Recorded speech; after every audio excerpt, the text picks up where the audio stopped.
Hello అండి, అందరికీ నమస్కారం. Welcome back to our channel. మధుర స్వప్నం కథ తర్వాత భాగం తెలుసుకుందాం. కృష్ణ డాక్టర్గా పల్లెటూరు వెళ్ళి జాయిన్ అవుతానంటే భాస్కర్ కంటే మురళీనే ఎక్కువ బాధపడుతున్నాడు. కృష్ణని ఆ ప్రయత్నం నుంచి విరమింపజేయాలని అతను శతవిధాల ప్రయత్నించి విఫలుడయ్యాడు. భాస్కర్ విసుగుపడినట్టుగా వాడి కర్మ, మనమేం చేస్తాం, అసలు మనతో కలిసి చదివాడు అన్న మాటే కానీ మనతో కలిసి ఏ ఫంక్షన్కి పార్టీకి వచ్చాడని ఎప్పుడూ వెలివేసినట్టు విడిగానే ఉంటాడు, ఇప్పుడు అంతే అని సణుక్కున్నాడు. మురళి తాపత్రయం వేరు.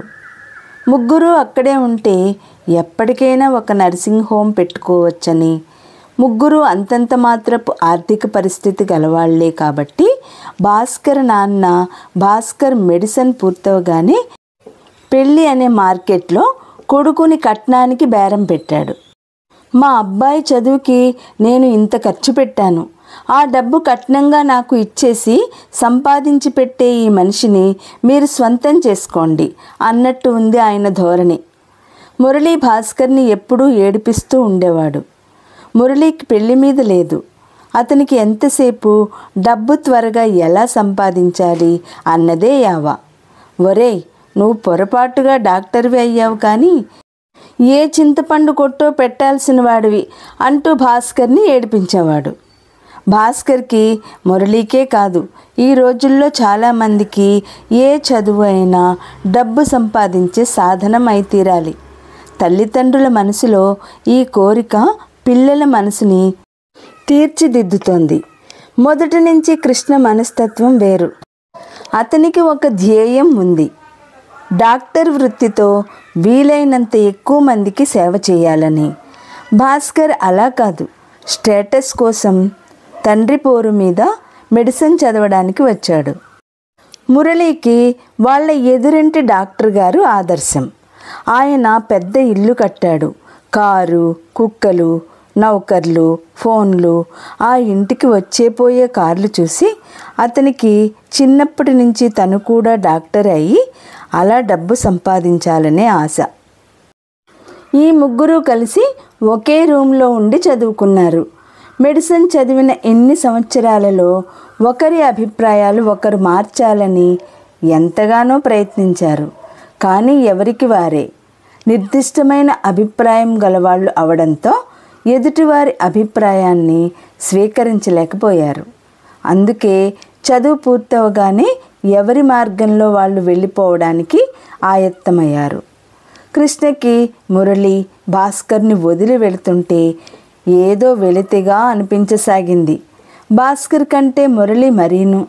అహర్నిశలు ఏదో ఒక మాట చెప్పి నవ్విస్తూ ఉంటాడు. చాలా తొందర స్వభావం. ఆ తొందర మూలంగా అతను చిక్కుల్లో పడిన సంఘటనలు కూడా అనేకం ఉన్నాయి. ముఖ్యంగా అతనికి లలిత కళలంటే అమితమైన ఆసక్తి.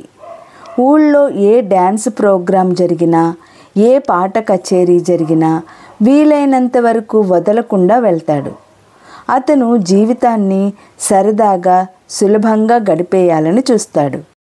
ఎవరూ లేని కృష్ణని చూస్తే భాస్కర్కి అసూయ అనిపిస్తుంది.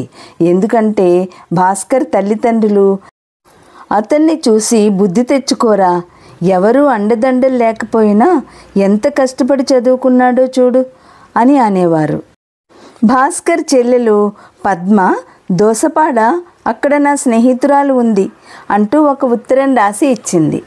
నువ్వు వెళ్ళడం సరాసరి వాళ్ళింటికే వెళ్ళు, వాళ్ళు బాగా చూస్తారు, నువ్వేమీ మొహమాట పడవలసిన అవసరం లేదు. మా అత్తయ్య ఉందే, ఆవిడకి కీళ్లవాతం. నువ్వు డాక్టర్ అని తెలిస్తే నిన్ను చచ్చినా వదలదు, సకల మర్యాదలు చేస్తుంది. ఆ ఊరిలో అడుగు పెట్టగానే కాంతమ్మ గారు అని అడిగితే ఎవరైనా చెప్తారు అని చెప్పింది. కొత్తవారంటే కృష్ణకి చాలా మొహమాటం. పద్మ మాట కాదనలేక ఆ ఉత్తరం తీసుకుని జేబులో పెట్టుకున్నాడు. డాక్టర్గా ఈ దేశంలో ఏ మారుమూరికి వెళ్ళమన్నా అతనికి అభ్యంతరం లేదు. అతని జీవితం నియమబద్ధం. భేషజాలు అతనికి గిట్టవు. అతని మనసు ఎంత నిర్మలమో అతని ప్రవర్తన కూడా అంత సూటిగా ఉంటుంది. ప్రతి మనిషి కాస్త స్వార్థ చింతన వదిలేస్తే ఈ సమాజం ఎంతో ఉన్నతంగా ఉంటుందని అతని ఉద్దేశం. కృష్ణకి కొన్ని నిర్దిష్టమైన అభిప్రాయాలున్నాయి. ఇంకే వృత్తిలోనైనా మనిషి స్వసుఖం ఆశించవచ్చు, కానీ ఈ వైద్య వృత్తిలో మాత్రం అలాంటి కోరిక ఉండకూడదు. కృష్ణకి వైద్య వృత్తి చాలా పవిత్రమైందని ఎంతో విశ్వాసం. కొల్లేరు ప్రాంతంలో వచ్చిన ఉద్యోగానికి బయలుదేరి వెళ్తున్నాడు. తను చేస్తున్న పని 100కి 100 పాళ్ళు సరైనదే అన్న ఆత్మవిశ్వాసం అతనికి ఉంది. ఆ విశ్వాసం, ఆనందం అతనికి కళ్ళలో దీప్తివంతంగా భాసిస్తున్నాయి. తూర్పున తెలతెలవారుతోంది.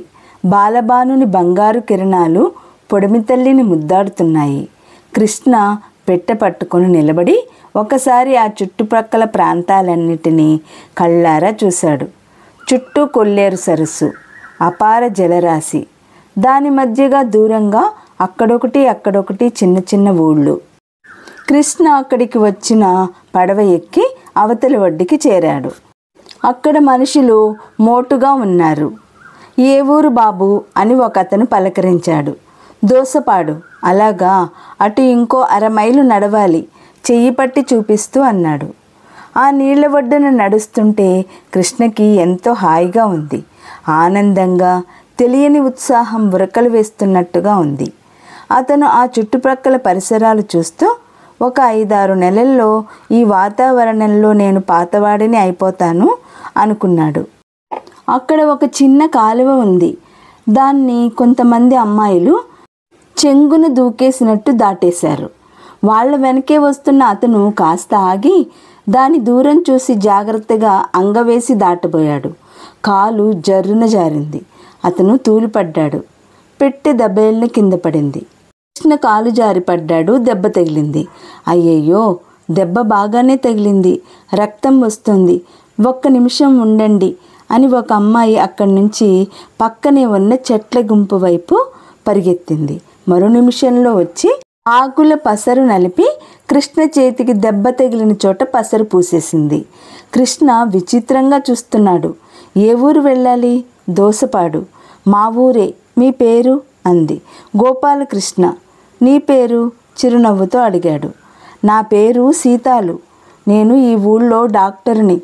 ఆ పసరుకి ఆ దెబ్బ తగ్గిపోతుందిలేండి, మీరేం భయపడకండి, ఆరిందలా అంది. కృష్ణ నవ్వు ముఖంతో అలాగా అన్నట్టు చూశాడు. అతను వాళ్లతో కలిసి నడక సాగించాడు. ఊరు మొదలైంది. కృష్ణ దయానిధి గారి అడ్రస్ అడిగాడు.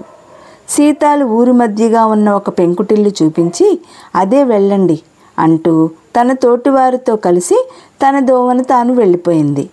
బురద మరకలు నిండిన ప్యాంటుతో, చెప్పులు లేని పాదాలతో కృష్ణ ఆ పెంకుటింటి ఆవరణలో అడుగుపెట్టాడు. లోపల నుంచి పొట్టిగా చామన ఛాయగా ఉన్న ఒక అతను బయటికి వచ్చాడు. ఎదురుగా నిలబడి ఉన్న కృష్ణని చూడగానే కళ్ళు చికిలిస్తూ, ఎవరి కోసం అన్నాడు. దయానిధి గారు ఉన్నారా అని అడిగాడు కృష్ణ. ఉన్నారు. మీరెవరి తాలూకు అని అడిగాడు. కృష్ణ జేబులో నుంచి తన అపాయింట్మెంట్ ఆర్డర్ తీసి ఇచ్చాడు.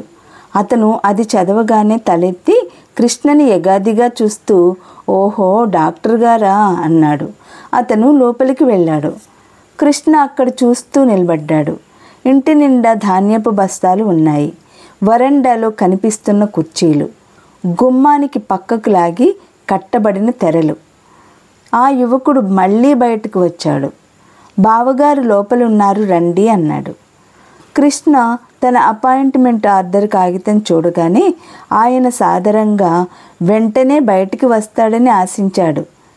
కానీ అతనికి ఆశాభంగం కలిగింది. కృష్ణ అతని వెంట లోపలికి వెళ్ళాడు. లోపల ఇల్లు చాలా అధునాతనంగా, ఆడంబరంగా, సౌకర్యంగా ఉంది. తరువాత కథ రేపటి వీడియోలో తెలుసుకుందాం. ఈ వీడియో లైక్ చేయండి, షేర్ చేయండి. మొదటిసారి చూసిన వాళ్ళు సబ్స్క్రైబ్ చేసుకోండి.